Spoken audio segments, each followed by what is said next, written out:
I always find it a little bit odd in fantasy stories like the one in Ash of God's Redemption that people who deal with dragons and magic and curses on a daily basis steadfastly refuse to believe in very specific things like, I don't know, the resurrection of an ancient evil, for example. The bog monsters have returned? Pull the other one, they're not real, they cry, while literally using magic to clean the dragon blood off their mithril underwear.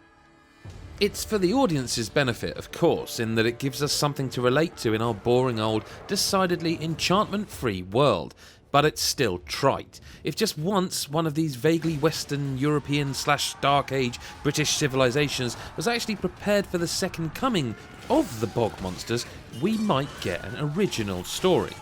Ash of God's Redemption, based on the works of Russian author Sergei Malitsky, has its own version of the Reapers, former angel-like beings who have turned on the mortals of the world of Terminus in the absence of an overseeing god.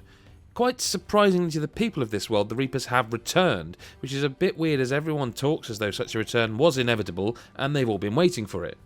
As the Reapers lay waste to the land with fire and sword, they also spread a plague, identifiable by a black mark on the back of the neck that eventually sends common people into a homicidal rage. The story, split into 3 narratives, isn't too bad at all as a concept. The issues arise due to how it is told. It could be down to the translation from Russian novel to English language video game, but there are certainly problems with the delivery. Some of the lines are noticeably clunky and some are just plain cringeworthy, not least with the exposition clumsily shoehorned into even the most pedestrian of conversations. Would you like some eggs, Hopper? Yes please, and I'll have them just like I did on that fateful morning 1002 years ago when I faced down the Reapers on the battlefield and ultimately failed to sacrifice my life for the good of humanity.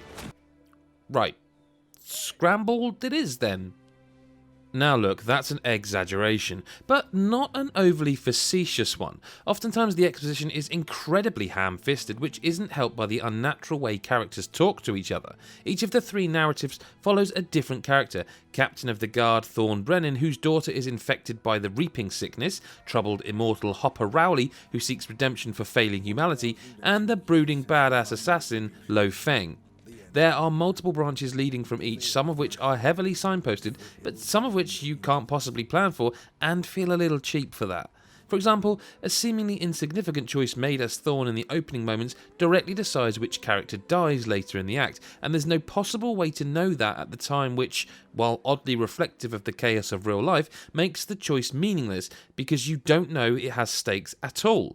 It's almost as if the developer was trying to outdo a certain other game that Ash of Gods is worryingly similar to. Which it is, quite blatantly. I've avoided talking about the big curly-horned giant lurking in the corner of the room, but there's no way to nonchalantly sidle past it anymore.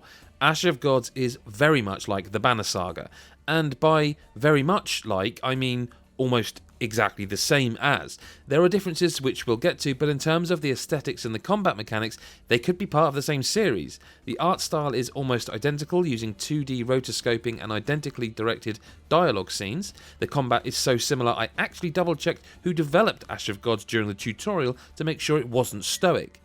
Lots of games borrow from others, but the problem with lifting the battle mechanics from the Banner Saga in such a wholesale way is that they've carried over the faults too.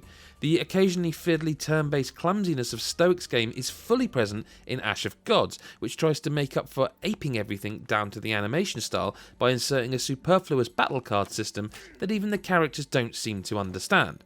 That said, the array of skills and abilities possessed by each character offers some variety, and the fact that nothing is based on luck makes for some decent tactical challenges. It's also fair to say that Ash of God's dual stat system is better implemented, replacing armour and health with strength and energy, and having the former suffer when the latter is damaged.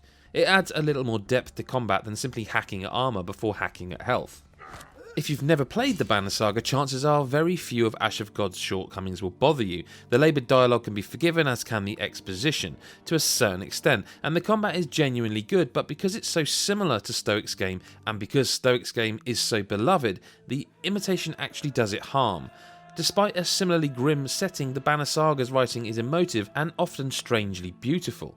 But for the low price of £25 even on Switch, Ash of Gods is a decent game with plenty of story and incentive to run through it a few times and make different choices.